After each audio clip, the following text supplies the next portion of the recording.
मला कॅम्पसमधनं टाटामध्ये जॉब मिळाला होता, टाटा टेक्नॉलॉजीजमध्ये मी जॉब चालू केला होता. आणि हे नक्की होतं की भाऊ US ला शिकतो, शेखर आता तिकडे आहे, त्यामुळे आपल्याला एक 3 वर्ष अनुभव घेऊन तिकडे जायचं हे नक्की होतं.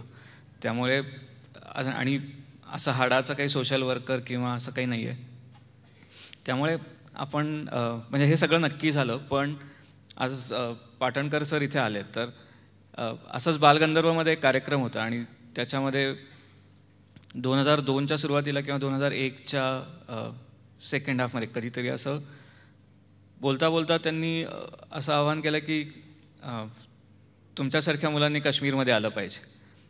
आणि मला असं वाटलं की हे काहीतरी वेगळं आहे, हे छान आहे.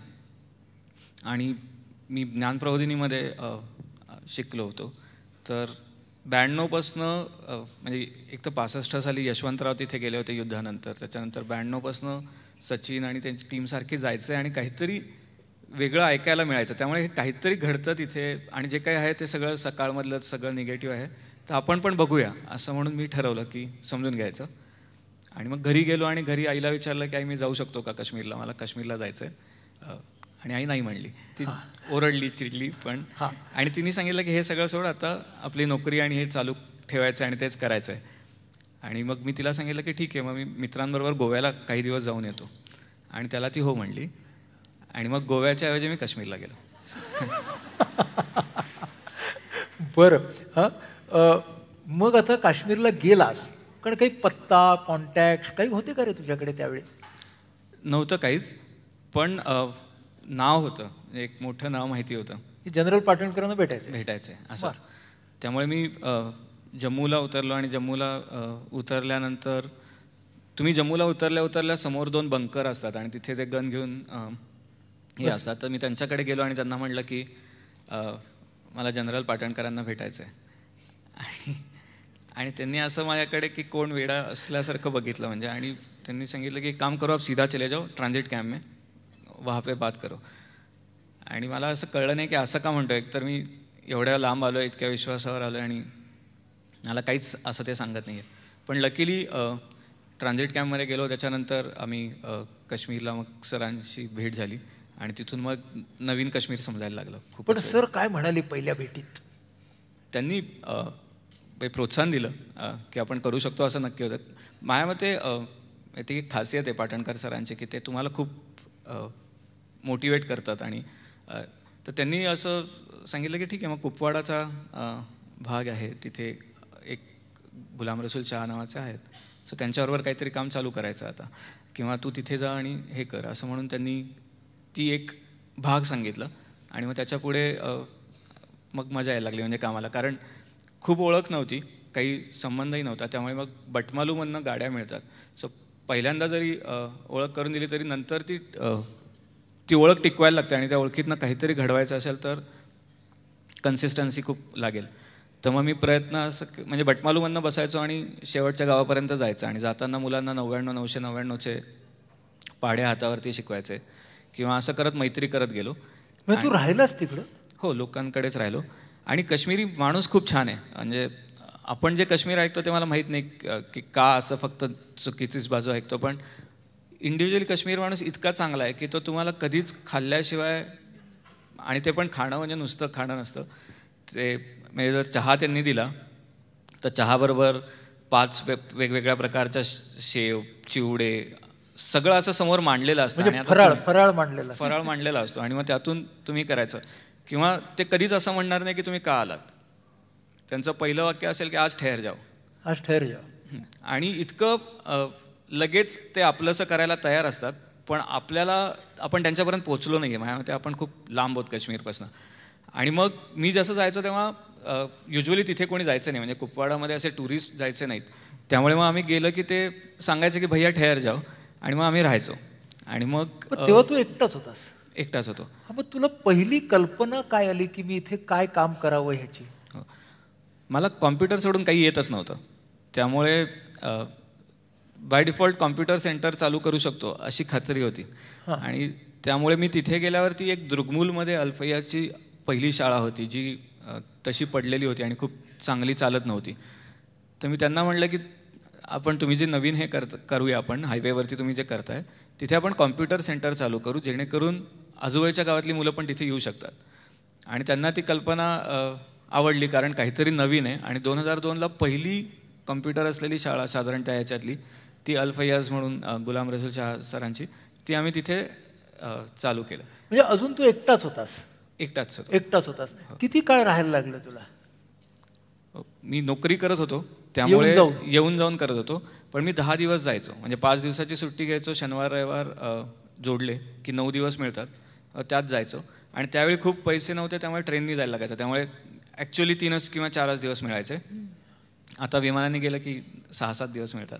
बरं, पण मग असं तू सुरुवात केलीस. हे साल होतं 2002 बरोबर, की ज्यावेळी तू एकटा होतास. गेलास तो महिना कुठला होता? एप्रिल. आणि पहिली शाळा सुरू झाली त्याला किती महिने लागले? ती साधारण फेब्रुवारीमध्ये.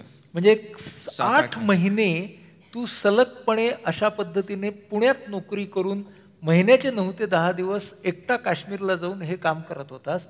साधी गोष्ट की कॉन्टॅक्ट नाही, काहीच नाही. तुला भीती नाही का वाटली? ते अज्ञानातलं सुख होतं. त्यामुळे एक म्हणजे मला विश्वास होता की मी लोकांशी बोलत होतो, आणि लोकांशी बोलताना लोकांकडनं खूप छान प्रतिसाद मिळत होता. आय गेस की ती काश्मीरी माणसाचीच खासियत आहे की तो तुम्हाला ना, तुम्ही जर मगाशी हत्तीचं उदाहरण आलं की तुम्ही थोडंसं प्रेम दिलं की तो 1000 पट प्रेम देतो. माझ्या मते की जे प्रेमाला खूप दुरावलेत किंवा जे आपुलकीला खूप दुरावलेत, तेही लोक तसंच असतात की ते तुम्ही फक्त 1 पाऊल उचललं की ते 10 पावलं उचलायला तुमच्याबरोबर तयार असतात. त्यामुळे ते तयार होते. आणि आम्ही गेल्यावरती कोणीच नाही, आणि हा येऊन काहीतरी म्हणतोय. आणि त्यात असंही नाही आहे की मी पॉलिटिकल म्हणजे काही वेगळे कनेक्शन होतो. मी त्यांच्याहून वयाने, म्हणजे मी तेव्हा 21-22 वर्षाचा होतो. त्यामुळे अगदीच हा कोणीतरी एक मुलगा म्हणतोय उत्साहाने काहीतरी करायचं, तर ह्याच्याबरोबर का नाही करायचं. आणि काहीतरी म्हणतोय म्हणजे चांगलंच म्हणतोय, आपल्या मुलाला शिकवतोय. त्यामुळे आपल्या मुलाला जो कोण शिकवतो तो कायमच आपल्या जवळचा होत जातो. तसं ते आम्ही जवळ होत गेलो, आणि एक झालं की दुसरा यायचा, आणि छान अशी मैत्री होत गेली. आणि मग पहिलं कॉम्प्युटर सेंटर झाल्यावर बडगाममधनं फोन आला की अरे नाही, आपल्या इथे पण कॉम्प्युटर सेंटर झालं पाहिजे. मग आम्ही बडगाममध्ये एक कॉम्प्युटर सेंटर चालू केलं. मग त्याच्यानंतर त्रालमधनं फोन आला की आपण तिथे का नाही करायचं, मग त्रालमध्ये चालू केलं. म्हणजे इथे शिकलेला एक मुलगा म्हणायचा की चल पुढे, आणि मग दुसरं. आणि खूप विशेष असं की आमचे काही सेंटर्स म्हणजे रात्री 2 ते 4 मध्ये मी शिकवत होतो, आणि मुलं झोपलेली असायची. म्हणजे अशी आजूबाजूची जी मुलं आहेत ती यायची की भैया अभि लाईट आहे, सिखाओगे क्या? आणि आम्ही म्हणायचो चला चालू करू. आणि असं ते शिकवलं. त्यामुळे त्यांच्याकडे घेण्याची इच्छा होती, त्यांच्याकडे तयारी होती, आणि फक्त असं होतं की कोणी जात नव्हतं माझ्या मते. आणि त्यांना मलाही काहीतरी छान मिळालं आणि त्यांनाही काहीतरी छान मिळालं. त्यामुळे पण मला सांग की असं छान दोन्ही बाजूंनी घडतंय, हे ज्याला खपत नाही अशी पण काही एलिमेंट्स असतील आणि आहेत. हां, मग त्यांचा काही त्रास झाला का? जेव्हा काश्मीरी माणूस तुमच्या बरोबर असतो तेव्हा मला नाही वाटत की तुम्हाला कोणी असा त्रास देऊ शकतं. एक आहे की 2 गोष्टी आहेत. एक म्हणजे एक तर जे दहशतवादी असतील तर दहशतवादी तुमच्याशी बोलणार नाहीत, किंवा ते तुम्हाला त्रास देणार किंवा द्यायची अशी हिंट पण मिळत नाही. ते येतील, तुम्हाला मारतील आणि ते जातील. त्यामुळे हे कधीही होऊ शकेल. पण दॅट इज काय, ते जर आपण काम करायला स्वीकार केला तर ते it's part of job kind of. एक मिनिट हे तू असं सांगतोयस की म्हणजे आता काम करायला सुरुवात केली तर कधी मधी लेट होणारच घरी यायला, असं सांगतोयस तू. तर मला हेच जाणून घ्यायचंय की तू इतकं सहजपणे कसं सांगू शकतोस? बिजबिहारा म्हणून गाव आहे, तर बिजबिहाराचं गावामध्ये मी जावेद टाक नावाचे गृहस्थ आहेत, त्यांच्या घरी मिलिटंट अटॅक झाला होता आणि ते दोन्ही पाय त्यांचे निकामे आहेत, पॅराप्लेजिक आहेत ते. तर जावेद मला भेटला 2004ला आणि तो मला म्हणला की कुछ तो करके दिखाना है और मैं कुछ करके दिखाऊंगा. तर म्हणलं की मुझे कंप्यूटर्स आता है तो हम साथ कंप्यूटर से ही करेंगे. तर मग मी असं ठरवलं की 2007ला एक पर्सनॅलिटी डेव्हलपमेंट कॅम्प घ्यायचा आणि तोही धाराशिकोह गार्डनमध्ये ओपनली घ्यायचा. आणि त्यावेळी आम्ही जेव्हा ते सांगितलं तेव्हा माझ्या घरी काही लोक फोन करायचे आणि आईला सांगायचं की तुमचा मुलगा अतिशहाणा आहे, तो असं काहीतरी करतोय वगैरे वगैरे वगैरे. तर मी 1 जानेवारी 2007ला ईद होती, तर त्या दिवशी मी बिजबिहारामधल्या सगळ्या लोकांना असं आवाहन केलं होतं की तुम्ही ईदच्या दिवशी ईदी देता, काहीतरी उचलून मुलाला हे देता, तर तुम्ही जर 50 रुपये जास्ती दिले तर आपण ज्या रात्री शिकवतो कधीही शिकवू शकतो, तर आपल्याकडे एक जनरेटर येईल आणि आपण मुलांना वेळेत शिकवू शकू. आणि आम्हाला 37,500 रुपये मिळाले 600 घरातनं मिळून.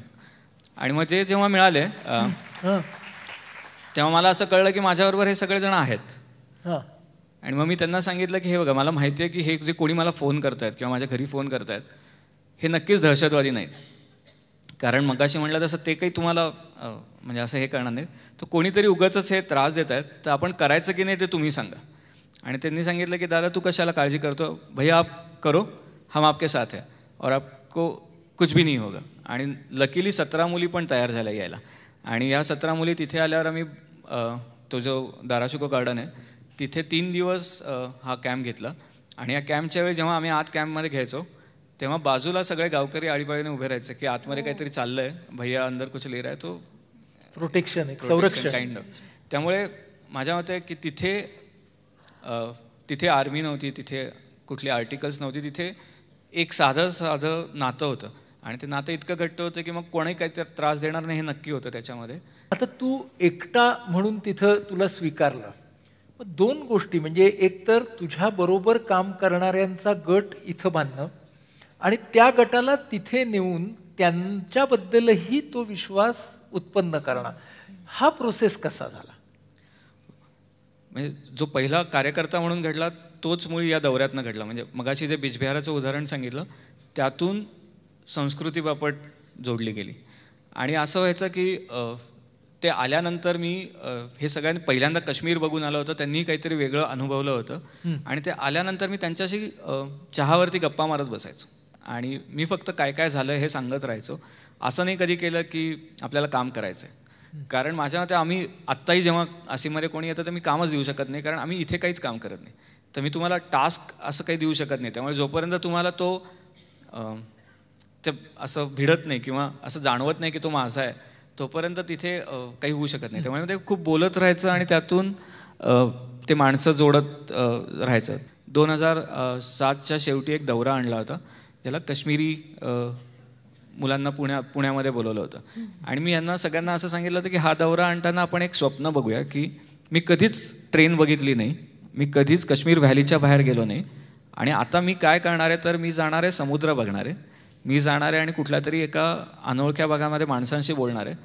तर ही जर दौरा हा चांगला झाला तर ही माणसं पुढे जाणार आणि ते आपलं कायमस्वरूपीचे कार्यकर्ते बनतील.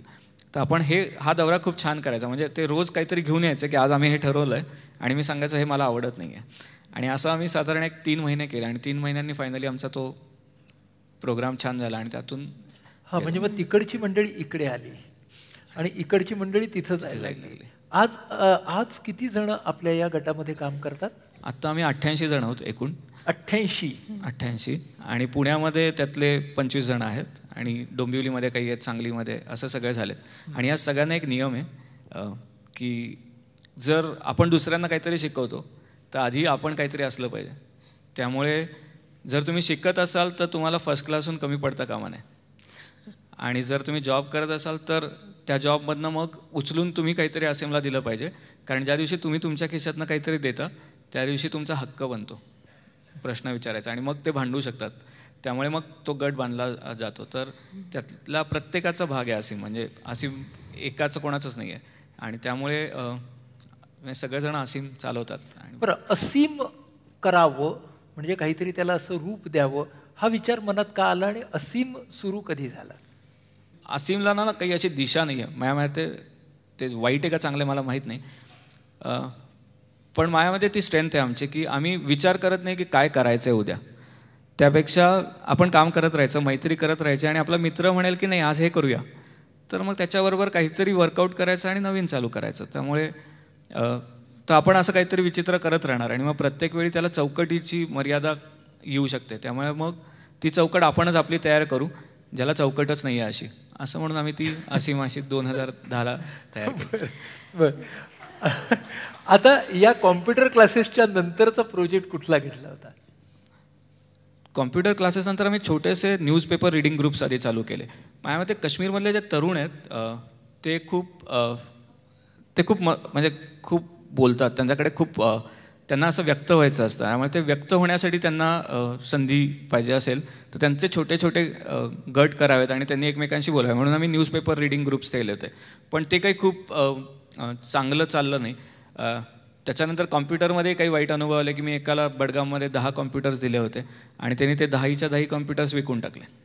म्हणजे मी 3 महिन्यानंतर गेलो आणि त्यांनी ते विकले होते आणि त्यावेळी म्हणजे मला खूप वाईट वाटलं होतं. म्हणजे मी इथे आलो तेव्हा मी 3 दिवस रडत बसलो होतो घरामध्ये की असं एवढं सगळं उभं केलं आणि ते त्यांनी पळून नेलं असं. पण नंतर जाणवलं की चूक माझी आहे की मी चुकीचा माणूस निवडला. सो मला शिकलं पाहिजे माणूस कसा निवडायचा. त्यामुळे मग अजून जास्ती जोरात काम चालू केलं. पण सो मग कॉम्प्युटर्स केले. त्याच्यानंतर ती IT कंपनी छोटीशी एक प्रयत्न केला, ते अजूनही चालली आहे, झेनसॉफ्ट लॅब्स नावाची. मग त्यातून पुढे गेल्यावरती न्यूजपेपर रीडिंग ग्रुप्स केले.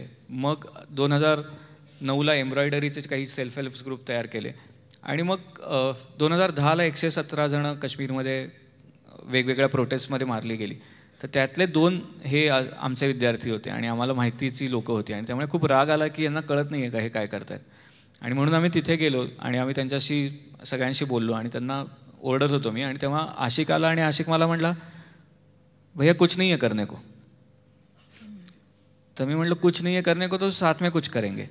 आणि तो म्हटला ठीक आहे. मी युजली चिडलो की काही खात नाही किंवा हे करतो. तर त्यांनी मला सफरचंद आणून दिलं की आता तू हे खा. तर मी म्हटलं नाही, आपण ह्याच्यापासून बिस्किटं करायचे, कारण काश्मीरी सफरचंद प्रसिद्ध आहेत आणि काश्मीरमध्ये लोकल बेकरीज पण खूप प्रसिद्ध आहेत. त्यामुळे ते जोडता आलं तर अक्रोड आणि सफरचंदाची बिस्किटं आपण तयार करू शकू असं म्हणून आम्ही मी मांडली कल्पना आणि ते सगळे हो म्हणले. आणि मग तिथे थोडा प्रॉब्लेम झाला, कारण मला काहीच कळत नव्हतं त्यातलं. मला काय किंवा माझ्या टीममधल्या कोणालाच काही कळत नाही. बिस्किटं फक्त खाल्ली होती तोपर्यंत. हो. मग तेव्हा मी पर्सिस्टंटमध्ये होतो किंवा निरुता सई ज्या माझ्याबरोबर आहेत त्या वेगवेगळ्या कंपनीजमध्ये काम करायचं. तर म्हणजे सगळेजण जॉब करायचे आणि त्याच्यानंतर 2 तास बेकरीमध्ये जाऊन काम करायचे. कारण कोणीतरी कन्सल्टंट आला असता आणि त्यांनी आम्हाला शिकवलं असतं तर आम्हाला प्रोसेस कळली असती किंवा तो एक तयार झाला असता. पण काश्मीरमध्ये वातावरण खूप वेगवेगळं असतं. सफरचंदामध्ये वॉटर कंटेंट खूप जास्ती असतो, त्यामुळे तुम्हाला एक्झॅक्ट ते वापर करता आलं पाहिजे. त्यामुळे शिकलं पाहिजे आणि ते स्वतः हे करायला पाहिजे. म्हणून मग आम्ही ते तसं चालू केलं आणि मग ती सफरचंद आणि अक्रोडाची पहिली बेकरी आम्ही 2012 साली चालू केली. त्याचवेळी मला डॉक्टर एच सुदर्शन म्हणून आहेत, ज्यांना मेगॅसेसे अवॉर्ड मिळाला होता. तर त्यांनी मला असं सांगितलं की मी तुझं काश्मीरमधलं काम बघितलं आणि मला हे माहिती आहे की तरुण खूप तू सहज जोडू शकतोस, तर तू नॉर्थ ईस्टमध्ये का नाही येत. आणि मग आम्ही अरुणाचलमध्ये मी गेलो होतो आणि तिथे मी 0 ते इटानगर असा एक आतल्या रस्त्याने प्रवास करताना एक मुलगी भेटली आणि मी त्या मुलीला म्हटलं की तुला काय व्हायचं आहे. आणि तिने मला सांगितलं की मुझे नर्स बनना है. तर मला खूप छान वाटलं की ती डॉक्टर नाही म्हणत आहे, ती असं काही इंजिनियर नाही म्हणत आहे, ती म्हणते मला नर्स व्हायचं आहे. तर मी म्हटलं फिर कैसे बनोगे आप. आणि ती म्हणली 15 लाख रुपये डोनेशन देना पडता है, फिर गुवाहाटी में ॲडमिशन मिल जाती है. आणि मग मी तिला जेव्हा विचारलं की का बनायचं आहे तेव्हा तिने सांगितलं की काही नाही, पेशंट झोपलेला असतो आणि मग मी त्याला इंजेक्शन देणार. तिच्यासाठी ती पॉवरची डेफिनेशन होती. आणि मला असं वाटलं की तिच्याकडे ती ज्या प्रकारे उत्तर देत होती त्यामुळे ती स्मार्ट होती, तिच्याकडे खूप पोटेन्शियल होतं. It's just that she was not aware of various opportunities. तर आपण काय करू शकतो असं. तर मग पुन्हा आम्ही सगळे बसलो आणि आम्ही सगळे बसलेले असताना आम्ही विचार करत होतो की आपण त्यांना करिअरची ओळख करून देऊ. आणि जेव्हा आम्ही तो विचार करत होतो तेव्हा असं झालं की प्रत्येक वेळी तर जाणं शक्य नाही, तर मग कसं करायचं. तर तेजू म्हणून आहे, ती जपानमध्ये तेव्हा PhD करायला जात होती आणि तिने स्काईप कॉल केला. तर म्हटलं अरे हे सोपं आहे, मग आपण हेच वापरायचं आणि यातनं करिअर गायडन्स करायचं. तर आम्ही करिअर गायडन्स चालू केलं आणि 70 शाळा आज जोडल्या जातात आणि 70 शाळांना हे मिळतं. त्यातनं तजमुल इस्लाम, मला माहीत नाही किती लोकांना माहिती आहे, काश्मीरचं अतिरेकी सगळ्यांना माहिती असतात, पण तजमुल इस्लाम नावाची एक मुलगी आहे, 8 वर्षाची किक बॉक्सिंग चॅम्पियन आहे. ती आमच्याशी जोडली गेली. आम्ही करिअर इन स्पोर्ट्स घेतलं आणि ती जोडली गेली. आणि तिचा फोन आला की ब्रिगेडियर नागपाल म्हणून होते त्या भागातले, त्यांनी आणि तिने फोन केला की मैं वर्ल्ड चॅम्पियनशिप जाना चाहती हूँ. आणि तिला 1.5 लाख रुपयाची गरज होती आणि ते तिला पैसे मिळत नव्हते. तर आर्मीचे ऑफिसर्सनी पुढाकार घेतला, त्यांनी 50% आणि आसिफनी 50% दिलं आणि तिने भारतासाठी सुवर्ण जिंकून आणलं. तर आणि म्हणजे एक काहीतरी आपण असा छोटा विचार करतो आणि त्यातनं घडत जातं. तसं मग रोया मेहबूब म्हणून अफगाणिस्तानमधली टाइम्समधल्या टॉप 100 इन्स्पिरेशनल पैकी एक आहेत. त्यांनी फोन केला की सारंग ये कश्मीर में ही शिफ्ट क्यों करोगे आप, अफगाणिस्तान में क्यों नाही. तर मी म्हटलं की नाही मला अफगाणिस्तानचं काही कळत नाही, आत्ता भारत हीच आमची हे आहे. तर ती म्हणली नाही मैंने 17 लड़कियों को आइडेंटिफाई किया है, दे वॉन्ट टू लर्न, तर क्या सीखेंगे. ती म्हणली नाही वो आप बताओगे. आणि मग आम्ही असा विचार केला की आपण काय करू शकतो. तर मी आत्ता ट्रेनिंगमध्ये काम करतो, म्हणजे लर्निंग अँड डेव्हलपमेंटमध्ये काम करतो. तर मी माझे जे व्हेंडर्स होते त्यांना म्हटलं की मी ऑफिशियल सोडून एक मदत मागू इच्छितो तुम्हाला, की तुमचे काही शिक्षक तुम्ही आम्हाला द्याल का. तर ते म्हटलं काय करायचं. तर म्हटलं की व्हिडिओ कॉन्फरन्सिंगनी आपल्याला अफगाणिस्तानच्या मुलींना वेब डेव्हलपमेंट शिकवायचे. आणि ते सगळे हो म्हणले. आणि त्यातून आम्ही 6 महिने या मुलींसाठी दर शनिवार रविवार वेब डेव्हलपमेंटचे कोर्सेस घेतले. आणि त्यातून आत्ता अफगाणिस्तानमध्ये एक IT कंपनी चालू झाली. आज आपल्या किती बेकऱ्या चालू आहेत काश्मीरमध्ये? आत्ता आपल्या 5 बेकऱ्या चालू आहेत एकूण. आणि त्यातली शेवटची जी चालू झाली ती आत्ता सांबामध्ये चालू झाली. आणि सांबा जम्मूच्या बॉर्डरवरचा भाग आहे. आणि आमच्या डोक्यात काही नव्हतं, म्हणजे सगळ्याच बेकऱ्या खूप अशा वेगवेगळ्या प्रकारे चालू केल्यात. आम्हाला काही असं त्यातनं बिझनेस करायचा नव्हता. सो आमची पहिली बेकरी चालू झाली ती मोहनपुरामध्ये. तीच म्हणजे समथन झाली, फ्लड्समध्ये ती वाहून गेली, मग मोहनपुरामध्ये झाली. आणि मोहनपुरामधनं झाल्यावरती मला फोन आला बांदीपूरहून की इथे 10 महिला आल्यात आणि त्यांनी तुम्हाला भेटायचं म्हणून त्यांनी आमच्या कॅम्पमध्ये ते येऊन आग्रह करतायत. तर म्हटलं मी काही केलेलं नाही आहे. म्हणजे मला असं वाटलं की ते काहीतरी आरोप झालेत असं. पण ते म्हणले नाही तू आप आ जाओ. आणि आम्ही गेल्यावर कळलं की निदा नावाची मुलगी आहे ती. आणि ती म्हणली की मी महिलांसाठी बेकरी चालू करू इच्छिते आणि मला काहीतरी वेगळं करायचं तर तुम्ही मदत कराल का. आणि मग आम्ही आष्टिंगू नावाचा बांदीपूरमधलं एक गाव आहे तिथे पहिली महिलांची बेकरी चालू केली. ती खूप सुंदर चालू झाली. आणि निदा आज अख्ख्या काश्मीरमध्ये एक एंटरप्रेन्योर म्हणून पुढे आली आहे. आणि तिथून मग उरीमधनं फोन आला, कारण यास्मीन, मेहक हे जे 4 जण आहेत ते सगळे तिथे शिकत होते आणि त्यांना काहीतरी करायचं होतं. मग आम्ही तिथे बेकरी चालू केली. मी या पॉइंटला जरा यास्मीनला आतमध्ये आणतो. आपल्या यास्मीन, आप सारंग से कब मिली? असीम के साथ आप कैसे पहले मुलाकात कब हुई थी, कैसी हुई थी? सारंग सर के साथ हमारी जो मुलाकात पहले हुई थी वो आर्मी के थ्रू हुई थी हमारे बाद. 1 साल से हम कोर्स कर रहे थे वहाँ, तो कैप्टन नेहा मैम के थ्रू हमारी सारंग सर के साथ बात हुई. तो जब सर ने बताया वो एक बेकरी ओपन करना चाहते हैं ऑल वुमेन्स, तो हमें ये आइडिया अच्छा लगा, थोड़ा डिफरेंट लगा. और हमने सुना भी था पहले निदा खान के बारे में, जिनने पहले बांडीपुरा में बेकरी स्टार्ट की हुई है. तो सर का आइडिया हमें बहुत अच्छा लगा और थोड़ा डिफरेंट लगा, इसलिए हमने काम करना स्टार्ट किया सर के साथ. ओके, तो आज आप क्या क्या और कैसे कैसे काम करती है जरा बताइए. फिलहाल मैं स्टडी करती हूँ और उसके साथ साथ असीम के साथ काम करती हूँ. हम कोशर क्रंच बना के बेचते हैं जो यहाँ पूना में आके सेल होता है. जब आपने तय किया कि हमने बेकरी चालू करनी है असीम सर के सारंग सर के साथ, तो घर वालों ने क्या रिस्पांस दिया आपको, या कम्युनिटी वाले ने क्या कहा? पहला जो उनका रिस्पांस था वो था मतलब नहीं करना है कि सोसाइटी वाले क्या सोचेंगे, क्योंकि उड़ी एक छोटा सा गांव है, वहाँ की सोच ऐसी है. लोगों की उरी से जी. तो वहाँ की लोगों की सोच जो है वो थोड़ी छोटी है. उनको लगता है मतलब लड़कियाँ नहीं कर सकती. और बेकरी का ऐसा कुछ है नहीं वहाँ पे. तो पापा ने फिर बोला अगर आप करना चाहते हो तो मैं आपको सपोर्ट करूँगा. लेकिन काफ़ी टाइम तक सोसाइटी एक्सेप्ट नहीं कर रही थी कि ये नहीं करना चाहिए ऐसा लड़कियों को. लेकिन धीरे धीरे करके आई लड़कियाँ असीम के साथ जुड़ना चाहती और ये काम करना चाहती हैं. आज बेकरी में कितने लोग काम करते हैं? हम 4 लड़कियाँ बेकरी में काम करती हैं. और प्रोडक्शन कैसे होता है, सेल कैसे होता है? हमें 15 दिन का टारगेट होता है. 15 दिन का टारगेट हम कंप्लीट करके फिर श्रीनगर तक लेके आते हैं. तो उसके बाद वहाँ से पूना आ जाता है और पूना में ये सेल होता है. अच्छा, और आप पढ़ाई क्या कर रही है आज? जी मैं BA कर रही हूँ. BA कर रही हो, और कौन से विषय में कर रही हो? सब्जेक्ट साइकोलॉजी है. साइकोलॉजी में कर रही हो BA, वेरी गुड. तो साइकोलॉजी पढ़ रही हो और बिस्किट बना रही हो जी. हाँ, क्या बात है. एक बार आपने बेकरी तो शुरू की, हाँ, आप कुछ कमाने लगी हो शायद जी. तो अपने पैरों पे खड़ा रहने के बाद आप में क्या बदलाव आया है? बहुत बड़ा बदलाव आया. मतलब पहले तो जब जॉब नहीं करती थी घर वालों पे डिपेंड रहती थी. लेकिन जब से मैंने खुद के मतलब जॉब स्टार्ट की, काम करना स्टार्ट किया, तो मैंने पहली सैलरी से अपनी कॉलेज की फी भरी है पहले. तो उस बात की बहुत खुशी हुई. इंशाल्लाह आपकी बहुत तरक्की हो। असीम आपके लिए क्या मायने रखता है? असीम मेरे लिए एक NGO नहीं है, वो मेरे लिए एक परिवार है, और मैं परिवार की तरह असीम को प्यार भी करती हूँ, और हम घुल मिल के रहते हैं, मतलब एक दूसरे के साथ मिल के काम करते हैं। तो हमें जब भी कोई प्रॉब्लम होती है या कोई किसी प्रॉब्लम का सलूशन चाहिए होता है तो हम सर से बात करते हैं। सर हमें हमेशा एडवाइस करते हैं कौन से रास्ते पे चलना है, कैसे चलना है, किस तरीके से चलना है। तो मैं तहे दिल से शुक्रगुजार हूँ सारंग सर का, जो हमें उनने सपोर्ट किया, एडवाइस किया।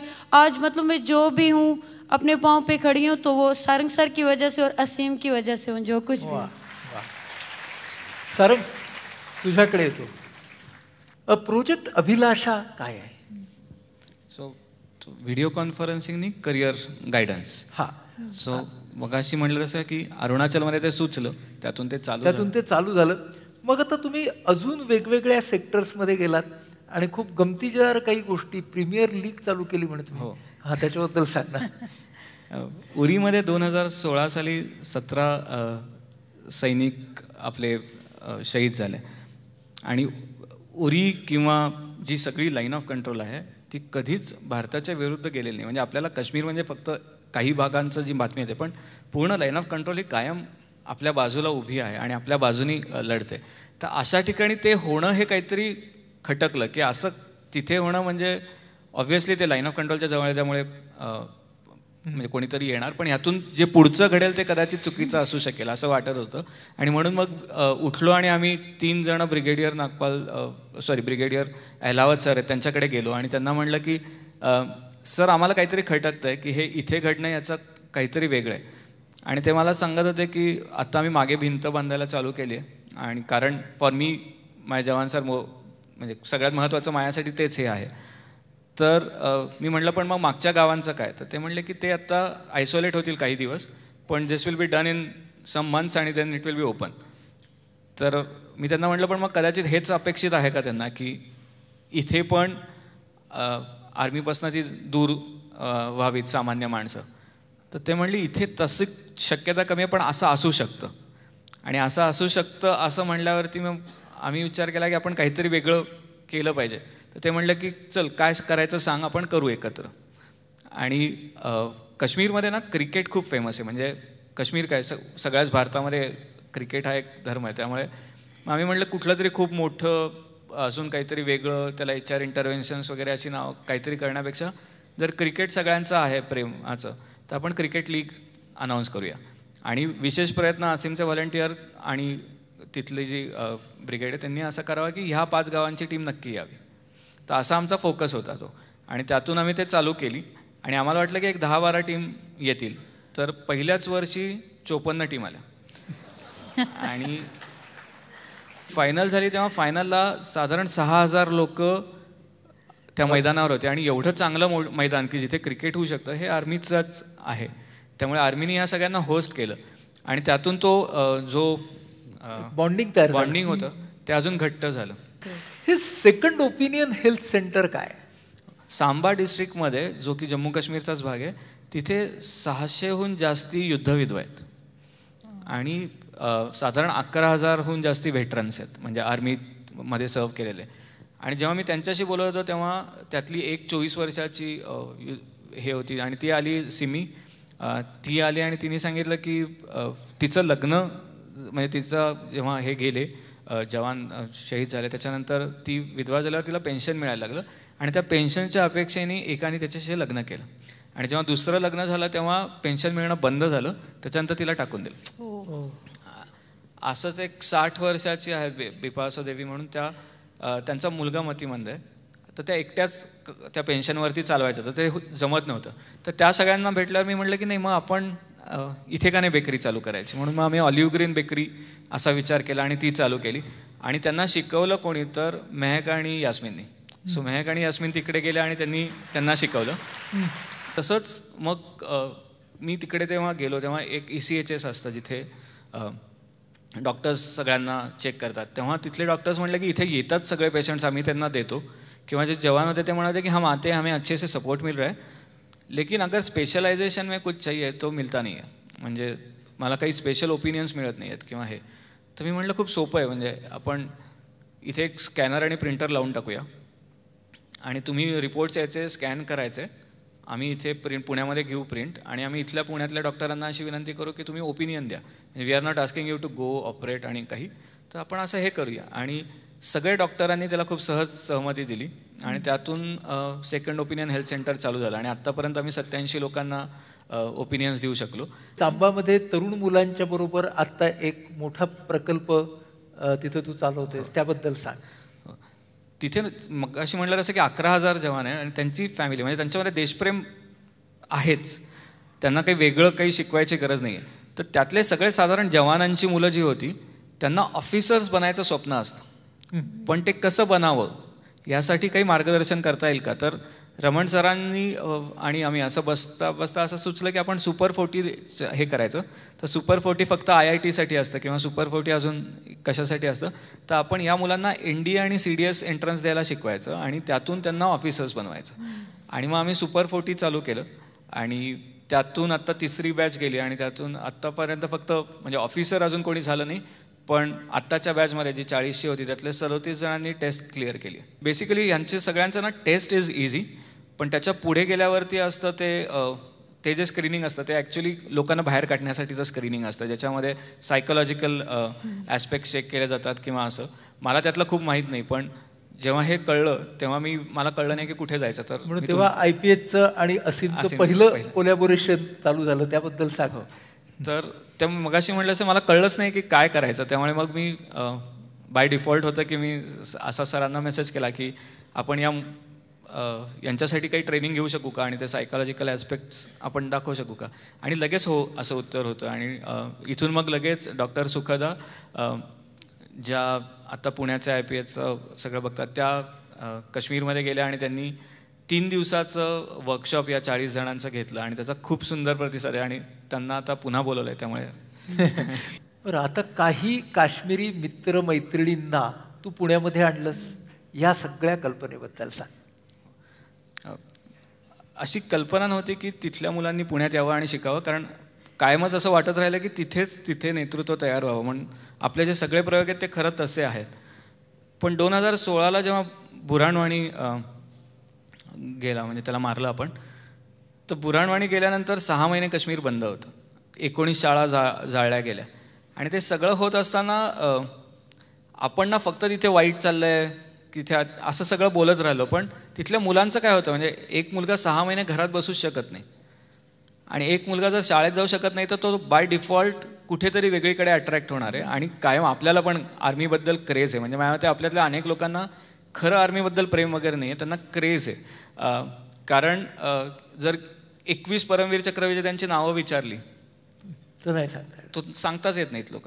त्यामुळे ती तशीच त्यांना क्रेज येते मग की दगड मारून बघूया, काहीतरी एक कृती त्यांना मिळते. तर मग या मुलांचं काय होईल असा विचार आला आणि मग आम्ही ठरवलं की नाही, आपण त्या मुलांना इथे घेऊन यायला पाहिजे. आणि आम्ही 35 मुलांना त्यावेळी जाऊन पुण्यामध्ये आणलं आणि असे रात्री जायचं आहे आणि त्यांच्या पालकांना सांगायचो की तुमच्या मुलाला पुण्यात घेऊन जातो, सिलेबस कंप्लीट करतो आणि त्याला परत पाठवू.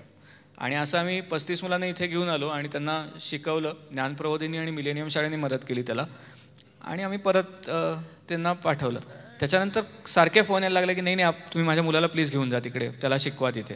आणि आमच्याकडे असे 510 ॲप्लिकेशन्स आले. आत्ता किती मुलं आहेत?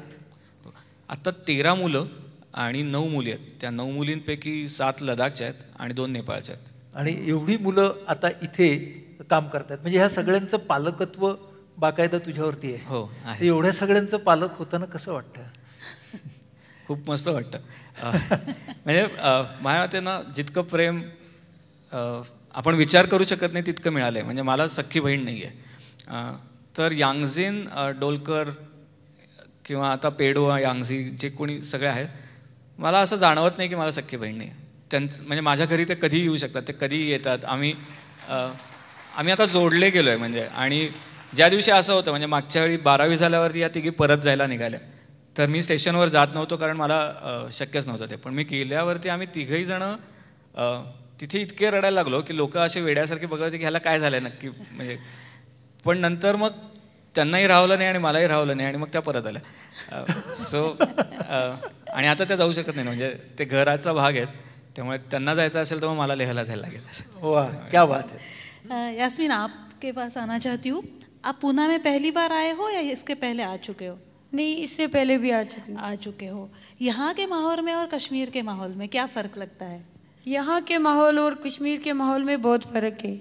यहाँ पे शांति है, अच्छे से लोग घुल मिल के रहते हैं, लेकिन कश्मीर में कभी भी कुछ भी हो सकता है, पल भर का वहाँ भरोसा नहीं है। आप क्या करना चाहती है आगे जाकर अपने कश्मीर के लिए? अपने कश्मीर के लिए मतलब एक इंसान तो सबकी सोच चेंज नहीं कर सकता है। जैसे कि अभी असीम और हम मिल के कोशिश कर रहे हैं कि कश्मीर के लोगों की सोच चेंज हो, ताकि हम उसको बदल सकें और आगे जाके कश्मीर सही में जन्नत रहे और वहाँ शांति और पीसफुल रहे कश्मीर। अभी आप असीम के साथ कुछ देर से जुड़ी हुई है, आप में क्या क्या बदलाव आए? मेरे में बहुत बदलाव आया है।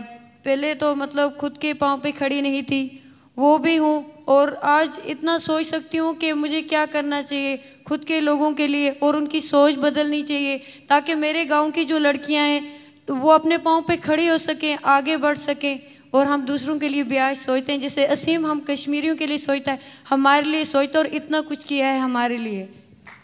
मी एक छोटंसं उदाहरण देतो की उरीमध्ये आत्ता जेव्हा फायरिंग झालं तेव्हा सगळेजण म्हणजे जे बॉर्डरवरचे होते त्यांना वेगवेगळ्या शाळांमध्ये पाठवलं होतं. तर यास्मिनच्या घरी असं सांगितलं होतं की तुला घर तुम्हाला शिफ्ट करायचं आहे. तर जेव्हा हे सगळं चाललं होतं तेव्हा यास्मिन आणि मेहक जे बाकीचे शाळांमध्ये रेफ्युजी होते तिथे जाऊन अन्न वाटत होते. सो आपलं घर कुठेतरी दुखतंय पण आपण हे करायचं ही जाणीव आहे. क्या बात. आय गेस की ती त्यांच्याकडनं आपल्याला शिकण्यासारखं आहे हे सगळं. असीमचं काम आता मगाशी उल्लेख येत होते, पण आता थोडंसं सांग की काश्मीर सोडून अजून कुठे कुठे चालू आहे? आता आपण नॉर्थ ईस्टमध्ये थोडं थोडं चालू केलं आहे. म्हणजे नागालँडमधनं जनरल नरावणे सर आहेत, त्यांनी फोन केला होता की इथे येऊन मुलांना आपण जोडूया. तर ते गेल्यावरती त्यांनी मला पद्मनाभ आचार्य सर तिथे राज्यपाल आहेत त्यांच्याकडे इथे घेऊन गेले आणि पद्मनाभ आचार्य सरांनी माझ्याकडे बघितलं आणि सांगितलं की तुला नाही जमणार. आणि जेव्हा असं कोणी नाही म्हणतं तेव्हा मजा येते करायला, त्यामुळे मग ठरलं की करायचं आहे आता. तर मग आम्ही 3 महिन्यात तिकडनं 27 मुलांना पुण्यामध्ये घेऊन आलो. म्हणजे मी तिथल्या 3 शाळांमध्ये जाऊन आम्ही सगळ्यांनीच हे केलं आणि मग 3 महिन्यामध्ये ती मुलं इथे आली आणि इथून अक्षरनंदन शाळेतल्या मुलांनी त्यांना होस्ट केलं आणि अक्षरनंदन शाळेतली मुलं तिथे गेली आणि त्यातून आता एक नवीन जोड तयार झाला. मग आसाममध्येच एक मानस रिझर्व फॉरेस्ट आहे, तिथून बोडो लोकांसाठी काही करता येईल का म्हणून आम्हाला बोलवलं होतं आणि मग तिथे जाऊन त्या बोडो लोकांशी गप्पा मारताना आम्हाला असं जाणवलं की अरे ही लोकं खूप छान आहेत आणि यांना खूप जंगलाची जास्ती माहिती आहे. तर आम्ही 25 लोकांना गाईड म्हणून तयार केलं आणि ते आता गाईड म्हणून मानस रिझर्व फॉरेस्टमध्ये काम करत आहेत.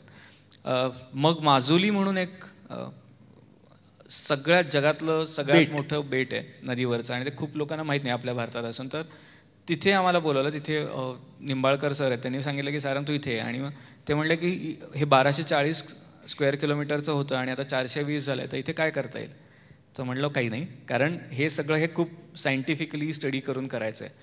तर ते म्हणले बघ काही करता आलं तर. म्हणून मी पुण्यात 26 जानेवारीला मागच्या वेळी PVP कॉलेज ऑफ आर्किटेक्चर तिथे जाऊन भाषण करताना मी त्यांना म्हटलं की तुम्ही जे स्टडी हे करता तर असं करता येईल का की यावेळी मी तुम्हाला लाईव्ह प्रॉब्लेम देतो, तुम्ही फक्त माजुलीमध्ये जाऊ शकाल का आणि काही करू शकाल का? तर ही गेली सगळेजण. कॉलेजने खूप छान रिस्पॉन्स दिला. पहिल्यांदा 20 जणं गेली, त्यांनी वेगवेगळ्या ट्राईब्स आणि तिथला ह्याचा अभ्यास केला आणि नंतर 80 मुलं गेली ज्यांनी अर्बन डिझाईनचा प्रॉपर प्लॅन केला. आणि 2030पर्यंत माजुली कसं आपण वाढवूया आणि कसं बांधूया असा विचार करून एनविजनिंग माजुली नावाचं पुस्तक तयार केलं आहे, जे आपण नोव्हेंबरमध्ये पब्लिश करू. पण त्यात त्यांनी ना तिथेच सापडलेली गवत शोधलं आहे की जे गवत ती जमीन बांधते. म्हणजे काहीतरी वेगळं करायच्याऐवजी तिथे जे आहे त्यातून हे आपण कसं वाचवू शकू हे त्या लोकांनी तयार केलं. 2001 साली पहिल्यांदा काश्मीरमध्ये गेलेला तू आणि आजचा तू ह्याच्यात काय फरक पडलाय? तेव्हा उठायचो, सॅक अडकवायचो, जायचो, विचार नाही करायचो. दुसरं एक चांगलं झालं होतं माझ्याबरोबर, म्हणजे 2003ला युवा सकाळ नावाचं तेव्हा एक हे यायचं, त्याच्यामध्ये जळत्या नंदनवनात विद्येचे दूत असं एक छान बातमी आली होती. आणि ती बातमी आल्यावर मी खुश झालो की आपल्याबद्दल छापून आलं लगेच. आणि तेव्हा यशवंतराव लेले म्हणून आहेत, त्यांनी मला भेटायला बोलवलं. तर मला वाटलं की शाब्बासकी द्यायला बोलवलं. आणि त्यांनी बघितलं आणि सांगितलं की आत्ता आली ठीक आहे, पुढच्या 5 वर्ष जर बातमी आली तर आपला संबंध संपला. आणि मग आम्ही ठरवलं की म्हणजे मी पण ठरवलं त्यावेळा की यशवंतराव म्हणतात तर बातमी नाही येऊ द्यायची. पण त्याचा खूप फायदा झाला, कारण आत्ता मला असं जाणवतं की आत्ता ना विचार होतो की एक्झॅक्टली मला काय करायचं आहे, मी कशासाठी नातं जोडतोय, काय पुढे त्यातून उभं राहणार आहे, त्यातून मी काय अचीव करीन, म्हणजे त्याला अशी एक सिस्टीम आहे. तेव्हा माझा मूळ उद्देशच असा होता की काही माहीत नसलेल्या भागामध्ये नातं जोडायचं आहे. तर ते नातं जोडताना विचार नाही झाला पाहिजे की मी का हे करतोय, तेव्हा ते खूप निर्मळपणे जोडलं गेलं पाहिजे. तर ते निर्मळ जोडायचं असेल तर मीडियाकर होऊन चालणार नाही. तर त्याच्यासाठी काहीच भाव नसला पाहिजे, नुसतं जाऊन भेटायचं आहे. ते त्यांनी तिथे शिकवलं असं मला वाटतं की तेव्हा मला असं कळलं की तेव्हा जी माझी नाती जोडली गेली ती इतकी स्ट्रॉंग आहेत की मी आत्ताही कुपवाडामध्ये गेलो तर त्या गावामध्ये गेलो आणि मी सहज म्हणून घरात गेलो तरी मला सगळेजण ओळखतात, सारंग भैया आहे, मग चहा मिळतो, सगळंच म्हणजे इतकं मस्त होतं. ती नाती तेव्हा जोडली गेली. तर तो जो भाव आहे तो आता मी हरवला आहे. माझ्या मते मी आता संस्थात्मक रचनेचा विचार करतो, मी सिस्टीमचा विचार करतो. ती गरज पण आहे, म्हणजे मी असं नाही म्हणत आहे की ती चूक आहे, पण एकाने ते करावं लागेल. अजून असीममधल्या बाकीच लोकांनी असा विचार करू नये असं मला काय वाटतं की संस्थात्मक रचना असावी, मग त्याला स्ट्रक्चर असावं, तो जो काही वेडेपणा आहे तो आता मी करावा. पण बाकीच्यांनी असंच उठावं, खांदावरती सॅक घ्यावी आणि जाऊन धडकावं, कारण त्यातून असीम उभं राहील. मग हे सगळं करत असताना तू स्वतःचा आणि ती करिअर टाटा, USA ह्या सगळ्यांना टाटा झालाच. आता तू त्या सगळ्याचा कसा विचार करतोयस? अजूनही जॉब करावा लागतो, सो करतोय. कारण मी म्हटलं तसं की ही रचना जरी उभी राहिली तरी त्या माणसांच्या मागे काही ना काहीतरी बंधन आहेत आणि ती बंधनं हे करायला त्यांना एक सपोर्ट स्ट्रक्चर लागतं. म्हणजे मी विवेकानंदांची एक गोष्ट ऐकली होती की ते एका राजाला भेटले होते आणि तेव्हा राजाने विचारलं की मी तुझ्यासाठी काय करू शकतो. तेव्हा त्यांनी सांगितलं की काही नाही, दर महिन्याला 100 रुपये माझ्या आईला पाठवा. आणि मग तो राजा जाऊस्तपर्यंत आणि ती आई जाऊस्तपर्यंत तसं पाठवत राहिलं होतं. तर ती रचना अजून उभी नाही आहे आसिममध्ये. त्यामुळे ती रचना उभी नसेल तर मग काम करावं लागेल, त्यातूनच स्वतःचंही करायला लागेल आणि मग आसिमचंही करायला लागेल. त्यामुळे ते अजूनही करतोय, पण त्यात मजा नाही आहे आता असं मला जाणवायला लागलं. म्हणजे इतके वर्ष खूप बॅलन्स केलं, आता अशी वेळ आली आहे की आता मला पुन्हा मोकळेपणे तिथे जायचं आहे आणि त्या सगळ्या लोकांना ज्या जोडलं त्यातून अजून काहीतरी उभं करायचं आहे, पण त्याला मर्यादा आहेत. पण मी असं म्हणतोय की पुढच्या वर्षी मी आता हे सोडीन. लकीली माझी बायको आत्ता म्हणजे नोकरी सोडीन आणि असीमच्या सीमा अजून वाढवत असीम करेन त्याला, असा प्रयत्न करायचा आहे आणि ते नक्की करू. पण म्हणून एक विचार आला की हे करायचं असेल तर एक 21 परमवीर चक्र विजेत्यांबद्दल आम्ही म्हटलं तसं आम्ही एक राष्ट्रीय एकात्मता उद्यान बनवतोय. कुठे आहे ते? मुळशीच्या बॅकवॉटर्सला आहे ते, चांदिवली नावाच्या गावामध्ये. आणि त्या पाथवेमधनं जाता जाता आम्ही ही एवढी 29 राज्य आहेत, तर आपण राज्यांची नावं केली तरी पटकन सांगता येत नाहीत, म्हणजे विसरायला होतं. तर मग ऑब्व्हियसली तिथे डायव्हर्सिटीमध्ये काहीतरी भेदभाव असू शकतात. तर respecting others, respecting their behaviour, त्यांचं कल्चर आणि हे यातून आपण कसं एक म्हणून पुढे येऊ शकतो, या इंटिग्रेशन आणि सॉलिडॅरिटी आणि हार्मनीची व्हॅल्यूज आपण पोचवावं, असा तो एक 4.5 तासाचा मॉड्यूल तयार करून वेगवेगळ्या शाळांच्या सहली तिथे न्यायचा असा मानस आहे. त्यामुळे पुढच्या वर्षभरामध्ये ते एक काम असेल. कारण मला असं वाटतं की आत्ता स्वतःचा खूप विचार होतो आणि तो खूप सहज होतो. पण आणि आत्ता असं आहे की मी, मग माझं घर, मग माझी सोसायटी, मग माझं शहर आणि मग राष्ट्र, म्हणजे सगळ्यात शेवटी देश येतं.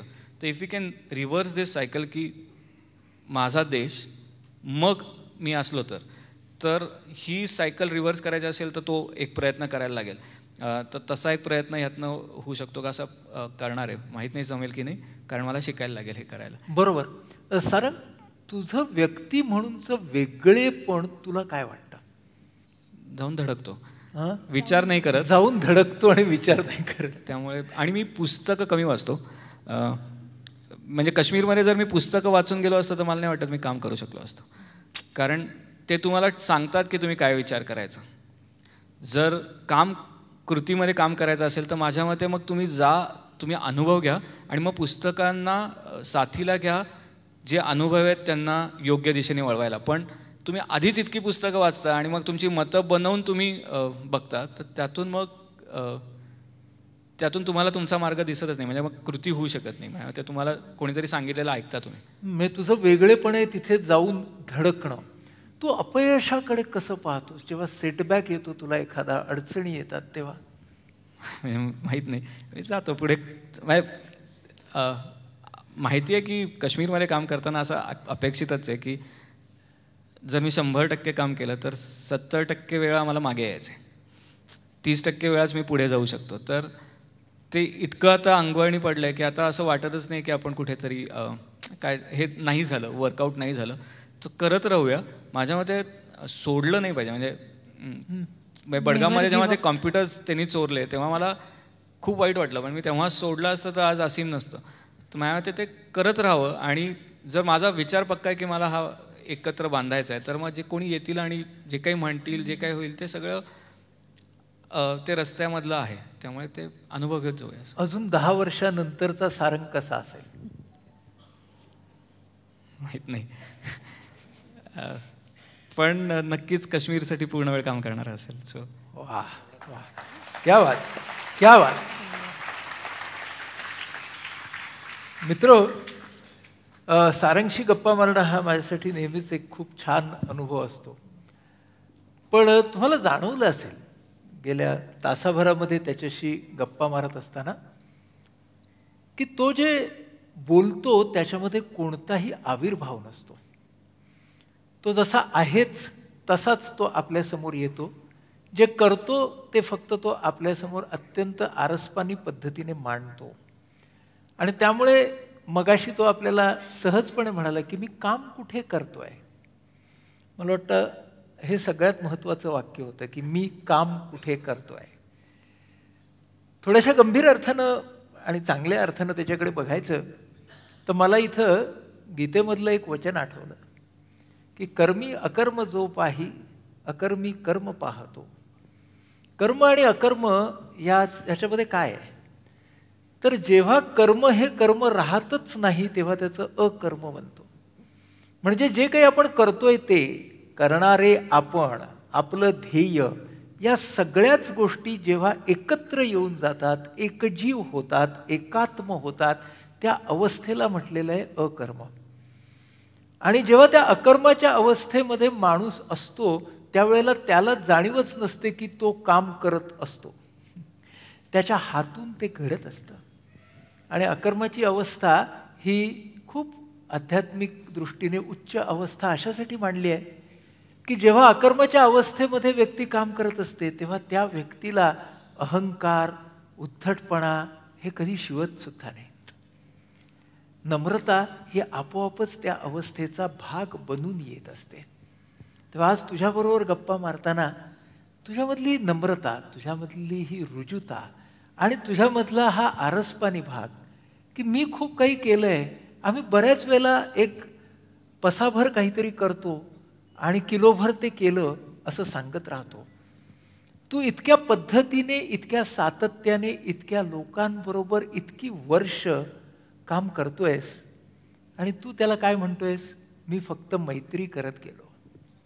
यास्मीन जेव्हा बोलत होती, यास्मीन जब आप बोल रही थी तो मुझे लग रहा था कि मैं कहीं पे महसूस कर रहा हूं कि मैं कश्मीर के साथ खुद को जोड़ रहा हूं.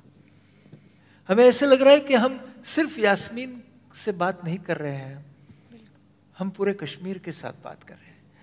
हम तुम्हें कश्मीर से आई हुई एक मानवता की एम्बेसडर की दृष्टि से देखते हैं. हमारे लिए आप एक दूत है, आप एक एम्बेसडर है जो यहाँ पे संदेश लाई है कि बहुत सारी कठिनाइयाँ क्यों न हो, अमन तो आएगा. इंशाल्लाह, इंशाल्लाह अमन तो आएगा.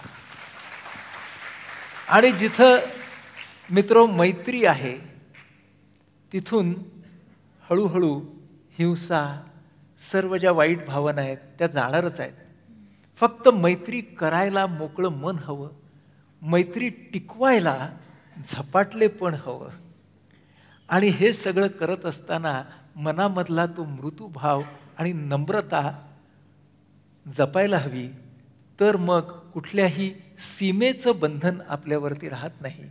जेव्हा सीमेचं बंधन तुटतं तेव्हाच सुरू होतो एक असीम प्रवास.